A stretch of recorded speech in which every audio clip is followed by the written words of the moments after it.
Každý web si zaslouží vlastní doménu. Na Solid Pixels si můžete váš vytvořený web propojit na doménu.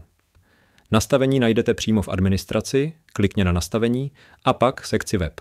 V prvním kroku si vyberete, jestli chcete použít vlastní doménu nebo subdoménu Solid Pixels. To se hodí například pro testovací projekty. Poté zadáte název domény, na které chcete web spustit, včetně www na začátku. Následuje kontrola správnosti DNS záznamů. V přehledné tabulce uvidíte doporučené nastavení a konkrétní hodnoty, které jednoduše skopírujete a vložíte do nastavení DNS záznamů u registrátora, tedy tam, kde jste si doménu zakoupili. Po nastavení DNS je potřeba chvíli počkat. Změny se nepropisují okamžitě, ale většinou proběhnou do hodiny. Jakmile si budete jistí, že jste záznamy nastavili správně, můžete je znovu zkontrolovat přímo v průvodci spojení s doménou.